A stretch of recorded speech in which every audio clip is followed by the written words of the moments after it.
نحمده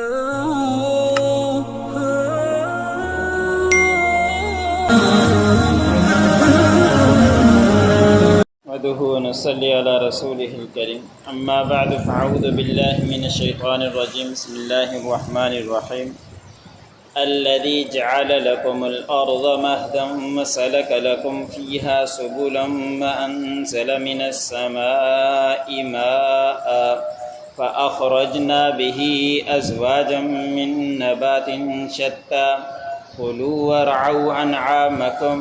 إن في ذلك لآيات لأولي النهى منها خلقناكم وفيها نعيدكم ومنها نخرجكم تارة أخرى ولقد أريناه آياتنا كلها فكذب وأبى قال أجئتنا لتخرجنا من أرضنا بسحرك يا موسى۔ سورۃ طٰہٰ کا درس چل رہا ہے۔ اسی سورت کی آیت نمبر 53 سے لے کر 57 تک تلاوت کی گئی۔ گزشتہ آیتوں کے اندر حضرت ہارون علیہ السلام، حضرت موسیٰ علیہ السلام اور فرعون کا قصہ چل رہا تھا۔ آج کے آیتوں میں بھی اللہ رب العزت نے حضرت موسیٰ علیہ السلام کا اور فرعون کا قصہ بیان فرمایا ہے۔ جب اللہ رب العزت نے حضرت موسیٰ علیہ السلام، ہارون علیہ السلام کو نبوت سے نوازا تو پھر حکم دیا کہ آپ دونوں جاؤ اور ان سے جا کے بات کہو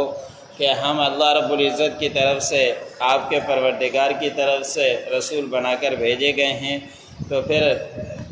حضرت موسیٰ علیہ السلام نے فرمایا کہ ہم جا کے بات تو کریں گے، لیکن ان سے ہمیں زیادتی کا خوف ہے اور سرکشی کا خوف ہے۔ تو اللہ رب العزت نے فرمایا تھا کہ میں آپ لوگوں کے ساتھ ہوں، میں سنتا بھی ہوں، میں دیکھتا بھی ہوں، وہ آپ کو نقصان نہیں پہنچا پائے گا، بس آپ جا کے ان کو دعوت دے دیجئے۔ حضرت موسیٰ علیہ السلام نے جا کے ان کو دعوت دی، لیکن انہوں نے جھٹلایا اور انکار کیا۔ پھر اس نے سوال کیا تھا کہ آپ کا رب کون ہے جس نے آپ کو نبی بنا کر بھیجا ہے؟ تو حضرت موسیٰ علیہ السلام نے فرمایا کہ ہمارا رب وہ ہے جس نے ہر چیز کو اس کی صورت دی ہے اور صورت کے ساتھ ساتھ پھر اس کی رہنمائی کی ہے، وہ ہمارا رب ہے۔ پھر آج کے آیت میں اللہ رب العزت نے حضرت موسیٰ علیہ السلام نے مزید فرمایا کہ ہمارا رب وہ ہے جس نے تمہارے لیے زمین کو بچھونا بنایا ہے اور تمہارے لیے اسی زمین میں راستے بنائے ہیں، اور وہی اللہ ہے جس نے آسمان سے پانی کو اتارا ہے، پھر اسی پانی کے ذریعے اسی پروردگار نے تمہارے لیے مختلف نباتات، سبزیاں اگائی ہیں، اور ہر طرح کی سبزیاں اگانے کے بعد حکم فرمایا ہے کہ تم بھی کھاؤ اور تمہارے اپنے جانوروں کو بھی چراؤ۔ یہ ہے ہمارا رب۔ اگر تو خدائی دعویٰ کرتا ہے تو اس میں سے کوئی ایک کام کر کے دکھلا دے کہ زمین کس نے بنائی، یہ بات بتا دے، اور زندگی موت دینے والا کون ہے یہ بات بتا دے، اور ایسے ہی آسمان سے پانی اتارنے والا کون ہے، یہ سب کام کرنے والا ہمارا پروردگار ہے جس نے ہمیں رسول بنا کر بھیجا ہے۔ جب ساری باتیں حضرت موسیٰ علیہ السلام نے بتلائی، اور پھر اس کے بعد اللہ رب العزت نے فرمایا کہ بے شک اس میں نشانیاں ہیں ان لوگوں کے لیے جو عقل رکھتے ہیں، سوچ سمجھ رکھتے ہیں کہ یہ سارے کے سارے کام کرنے والی اللہ رب العزت کی ذات ہے، کوئی اور اس طرح کے کام نہیں کر سکتا کہ آسمان سے پانی برسا دے اور پھر زمین ایسی سخت ہو اور اس پانی کے بعد نرم ہو جائے، اور پھر اس کے اندر ہر طرح کی کھیتی معمولی سا دانہ ڈال دیا جائے پھر اگا دے اس کو۔ یہ سب کام کرنے والی ذات اللہ رب العزت کی ہے، اور پھر یہ باتیں سمجھنے کے لیے عقل چاہیے، اور جو عقل مند ہیں وہ ان باتوں کو سمجھا کرتے ہیں۔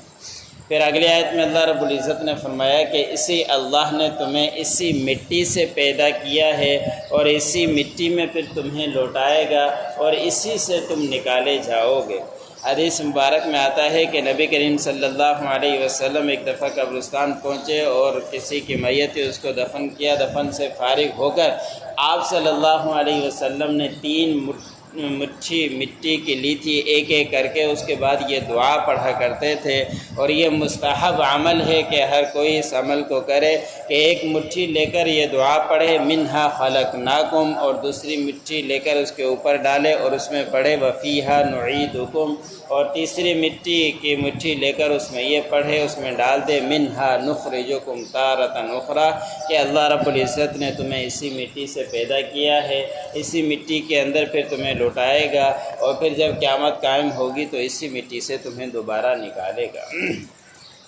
اللہ رب العزت نے تمام نشانیاں حضرت موسیٰ علیہ السلام کے ذریعے فرعون کو دکھلا دی، لیکن فرعون نے ہر کسی کو جھٹلا دیا اور انکار کر دیا۔ جب اس نے نشانی مانگی تو 2 نشانیاں تو اسی وقت دکھلا دی تھی کہ لاٹھی کو چھوڑتے تھے تو اژدہا بن جاتا تھا۔ سورۃ اعراف کے اندر اور سورۃ قصص کے اندر آئے گا کہ جب لاٹھی چھوڑی اس نے معجزہ مانگا تو حضرت موسیٰ علیہ السلام نے لاٹھی چھوڑی تو بڑا اژدہا بن گیا تھا، اور جس کی وجہ سے فرعون ڈر کے مارے کرسی سے نیچے گر گیا تھا، اور دوسرے لوگ جو اس کے پاس بیٹھے تھے وہ اسی خوف سے باہر نہیں نکلے کہ فرعون ہمیں سخت سزائیں دے گا، کہ ڈر کے مارے مجھے اکیلا چھوڑ کر تم چلے گئے۔ پھر وہ ڈر کر حضرت موسیٰ علیہ السلام سے فرمایا کہ آپ اس کو پکڑ لو، تو حضرت موسیٰ علیہ السلام نے اس کو پکڑ لیا تو دوبارہ وہ لاٹھی بن گئی تھی۔ نشانی دیکھی لیکن اس کے باوجود بھی نہیں مانا اور جھٹلایا اور انکار کیا، اور پھر دھمکیوں پہ آ گیا کہ کیا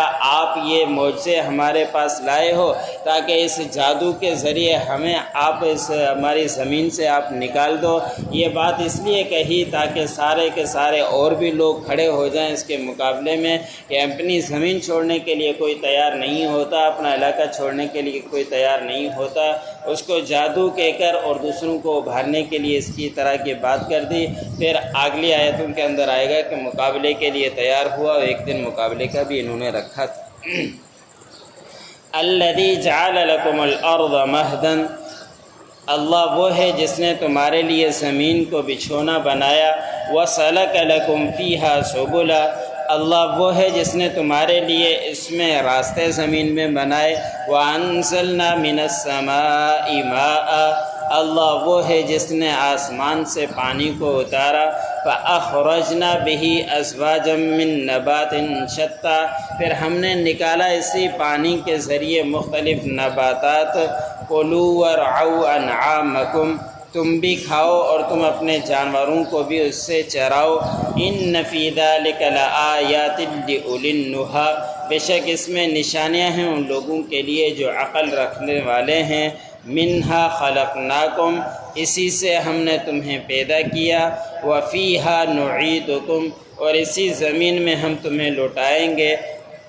ومنہا نخرجکم تارۃ اخری، اور اسی زمین سے ہم تمہیں دوبارہ نکالیں گے، وَلَقَدْ أَرَيْنَاهُ آيَاتِنَا كُلَّهَا فَكَذَّبَ وَأَبَى، تاکہ ہم نے فرعون کو دکھلائی ہماری نشانیاں ساری کی ساری، بس انہوں نے جھٹلایا اور انکار کیا۔ قَالَ أَجِئْتَنَا لِتُخْرِجَنَا، فرعون نے کہا کہ کیا آپ لوگ ہمارے پاس آئے ہو تاکہ آپ ہمیں نکال دو، من ارضنا، ہماری زمین سے، بسحرک یا موسیٰ، اپنے جادو کے ذریعے اے موسیٰ۔